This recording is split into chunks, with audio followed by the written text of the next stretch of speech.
네, 개장 전의 이슈와 관심 종목까지 골라보겠습니다. 매매기술 시간입니다.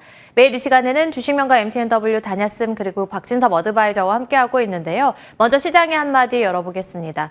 오늘 단야쌤은 고개 드는 경기 침체 우려, 그래도 종목 장세 지속된다 말씀해 주셨고요. 박진섭 어드바이저는 분할 합병 통한 시너지 기대감, 여기서 주목할 만한 황금 종목 찾아보자 언급해 주셨습니다. 그럼 먼저 단야쌤 화상 연결해 보겠습니다. 선생님 안녕하십니까? 네, 안녕하십니까? 네, 간밤 미증시는 독립기념일로 휴장을 했고 무엇보다도 본격적으로 2분기 실적 시즌에 돌입한 만큼 여기에 대한 관심이 좀 높아지고 있는 것 같습니다. 우리 시장에 대한 전략은 어떻게 세워보는 게 좋을까요? 우리 시장 어제 조정을 어느 정도 충분히 받았고요.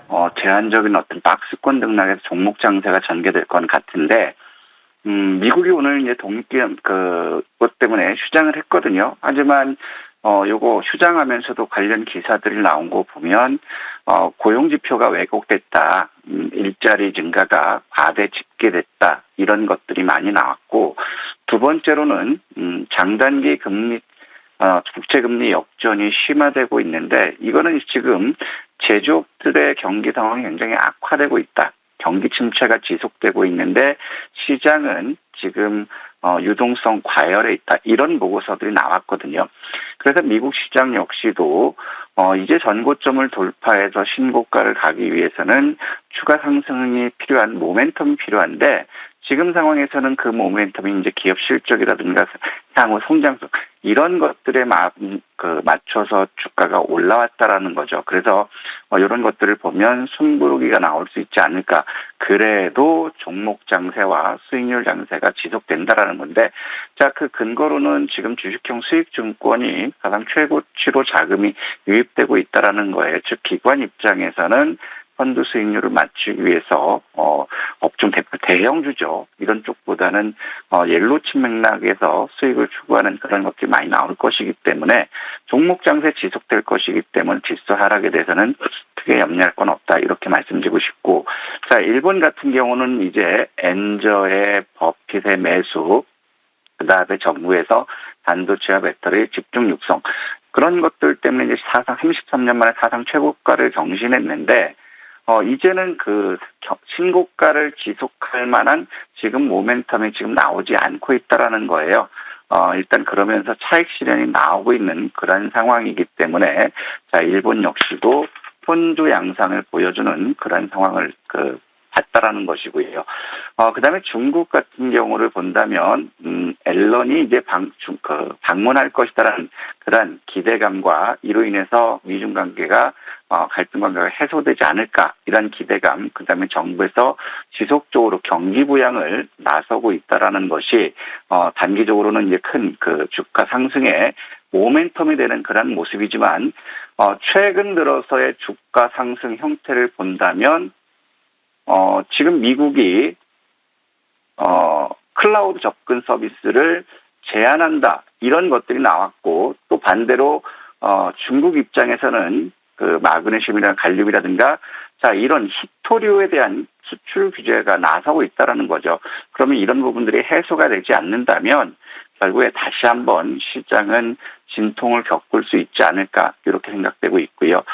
자, 그러면 국내 요인을 보면 어제 같은 경우는 소비자 물가 지수가 2.7%로 21개월 만에 2% 진입했다라는 것, 한국은행이 올해 금리 동결할 것이라는 이런 것들이 나왔음에도 불구하고 에코프로 중심으로 대한 차익 매물, 그다음에 숏 커버링에 대해서 이게 마무리되면서 주가가 혼조 양상을 보여주는 그런 모습 보여줬거든요. 거기에 대한 근거는, 자, 정부에서도 올 경제 성장률을 1.6%에서 1.4%로 정부가 하향 조정을 했다라는 것이고, 그다음에 지금 상반기 기업 신용 평가가 지속적으로 하락하고 있다라는 것, 그렇기 때문에 기업의 부채 부분, 부실화 이런 것들이 국내 시장 역시 흔들릴 수 있고, 그다음에 증권사라든가 이금융권의 PF 부실이 급증하고 있다라는 것, 이런 것들이 단기적으로는 지수를 흔들 수 있는 그런 요인으로 남아있다라는 거죠. 자, 그래서 어제 같은 경우도 외국인들과 기관들을 본다면 공매도가 기관들 입장에서는 급증하는 모습을 보였어요. 기관들 3,700억으로 전일 대비 62% 공매도가 급증하는 모습 보여줬고, 반대로 외국인들은 4,200억으로 5.1% 감소하는 그러한 모습을 보여줬거든요. 내용별로 본다면 그 외국인들 공매도는 감소했지만 코스닥 부분에서는 20%가 증가됐고 기관은 무려 99% 가까이 공매도가 급증했다라는 거죠. 그렇다면은 이제 코스닥에서는 그동안 많이 상승했던 섹터들의 종목들 숨고르게 나올 수 있지 않을까 이런 생각이 들고 있고요. 그러면서 이제 원달러 환율이 이제 원화가 이제 소폭 강세를 보면서 1,301원 40전으로 마감했거든요. 일단 원화 가치가 1,300원 이하로 온다면 결국 내수 관련주들은 좀 긍정적일 수 있고요. 반대로 자동차 부품이라든가 수출주들은 쉬어갈 수 있겠지만 결국에는 원화 강세 기조를 가면서 수입 물가 이 부분에 대해서 좀 긍정적인 효과를 보이면서 우리 개인 서민들이 숨 쉴 수 있는 그러한 상황이 됐으면 좋지 않을까.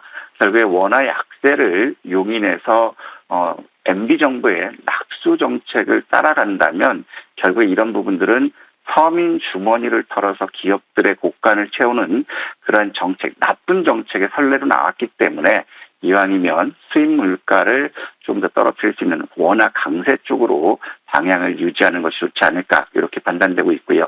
자, 이런 맥락으로 하면서 어제 코스피에서는 외국인들 594억 매도를 보였고요. 반대로 금융투자가 매수 소폭 매도를 보였죠. 그러면서 또 코스닥에서도 외국인 기관들 순매도로 나서고 있고 선물 시장에서 외국인들이 단기 트레이딩하는 모습들이 보여주고 있거든요. 그제는 8천억 가까이 매수했다가 어제는 9,200억 매도하는 그런 모습 보여줬는데 또 어제 선물에서 본다면 이제 그제와는 좀 반대되는 성향이 나왔어요. 3시 9분에 1조 2,968억까지 매도했다가 마감 무렵에 매수하면서 1조 611억 매도로 줄였다라는 거는 결국에 오늘도 어제 그 등락폭 내에서 지수가 움직일 수 있지 않을까 이렇게 생각되고 있고요. 반면에 어제 같은 경우는 기관들 외국인 매도 부분을 개인들이 적극적으로 매수하면서 코스피 거래대금은 9조 1,600억으로 약 2% 증가했고요. 코스닥은 11조 5,500억으로 전일 대비 9% 증가하는 그런 모습 보여줬어요. 자, 모처럼 만에 이제 청약 경쟁이 이제 뜨거웠기 때문에 이게 마무리되면서 고객 예탁금이 급증하는 모습 보였거든요. 6.4% 유입되면서 55조 원을 기록했고요. 마켓머니 펀드 역시도 소폭 증가되면서 68조 6천억을 만들었거든요. 자, 마켓머니 펀드로는 6월 30일 기준으로 해서 6조 2,900억, 최근 들어서 가장 큰 자금이 빠져나가는 그러한 모습이기 때문에 5월 3일, 4일 기준으로 했을 때 마켓머니 펀드 자금 유입된다면 이런 부분들 큰 문제 없지 않을까. 하지만 마켓머니 펀드의 자금 유치 지속된다면 시장은 조금 조정을 보일 수 있지 않을까 이렇게 생각됩니다. 따라서 오늘 같은 경우도 종목 장세가 활발하게 나올 거예요. 지수는 제한적인 박스권 범위로 움직일 건데 이런 상황에서 우리가 본다면 전기 수소차라든가 반도체라든가 배터리, 그다음에 나노, 인공지능 관련주들 이런 쪽들에서 우리가 이제 집중해서 말씀드리겠고요. 지금 이제 미국 시장 같은 경우는 장단기 금리가 역전이 확대되면서 침체된 우려감이 높아지고 있어요.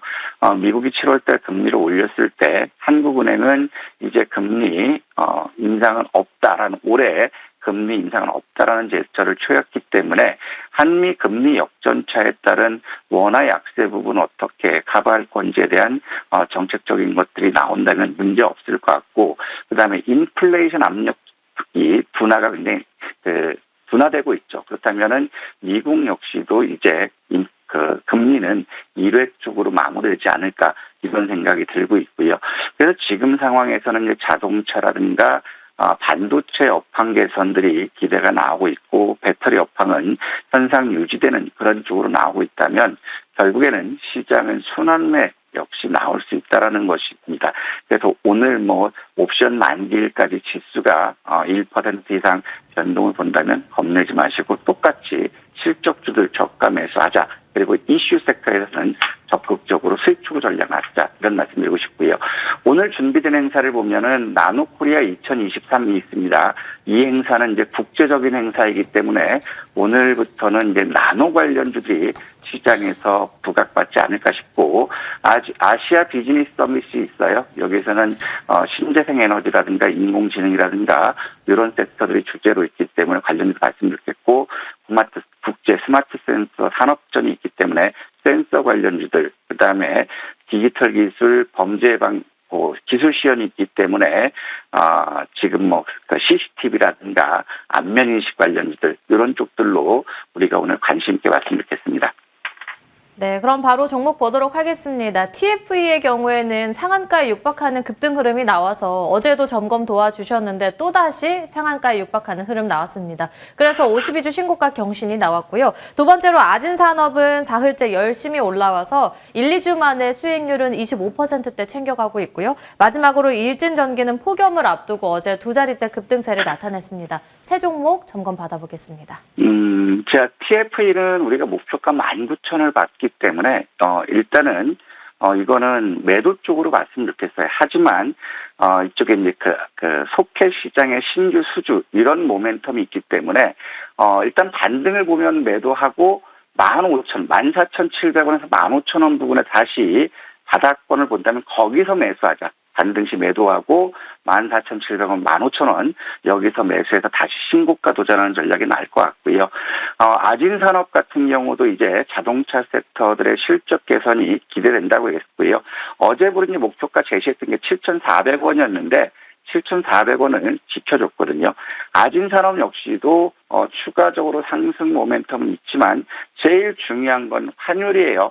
환달러 환율이 1,300원 밑으로 왔을 때는 자동차 부품주들 차익 매물 나올 수 있기 때문에 아진산업은 매도 후에 원달러 환율을 봐야 되겠지만 6,100원에서 6,500원 사이 지지를 받는다면 거기서 매수 쪽으로 말씀드렸겠고, 자, 일진전기 같은 경우는 얘들은 굉장히 좋아요. 배터리용 실리콘 음극재 진출하는 것도 있고 테슬라 4680 배터리 진출 이런 부분들이 있죠. 그다음에 폭염에 따른 전력 선비에 대한 투자, 그리고 용인 반도체 단지 조기 착공 이런 이슈들이 있기 때문에 일진전기는 10,000원 지지한다면 궁극적으로는 13,000원 그 다음 목표를 보시고 욕심내면 신고가 도전하자 이런 말씀 드리고 싶습니다.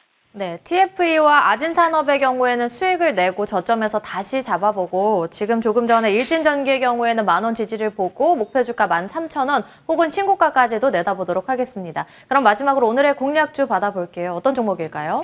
오늘도 반도체 관련 기사가 많이 나왔거든요. 삼성전자가 국내 팹리스와 손잡고 인공지능 반도체를 키운다 이런 것들이 나왔어요. 그 다음에 인공지능 반도체를 키울 팹리스 파운드리 전략 이런 것들이 기사가 나왔기 때문에 반도체 파운드리라든가 인공지능 쪽들 봤으면 좋겠는데, 자, 그러면 여기서 보면 우리가 이제 인공지능 쪽에서 최근 부각됐던 부분이 네페스하고 오픈 엣지 시스템이라든가 저스템 같은 것들이 인공지능 관련주로 부각됐고 파운드리 관련도 부각됐거든요. 그러면 지금 현재 낙폭과대에 있는 네페스를 한번 말씀드리겠어요. 자, 네페스는 증권사에서 실적 부진 보고 전망으로 해서 지난 5월 9일 부정적인 얘기를 하면서 주가가 흘렀거든요. 하지만 이제 이쪽에 인공지능 반도체에서 네페스가 상대적으로 덜 오른 그러한 국면이에요. 그렇다면 네페스는 24,000원에서 시초가까지 매수를 하고 손절 가격은 19,700원을 잡으시고요. 목표가는 한번 욕심을 내지 않는다면 23,000원 보겠지만 욕심을 내서 27,000원까지 한번 도전해 봤으면 좋겠습니다. 이상입니다. 네, 오늘 종목으로 네페스 안내해 주셨고요. 23,000원에서 27,000원까지 목표가 내다보고 손절 라인은 19,700원으로 안내해 주셨습니다. 단야쌤과 함께 했고요.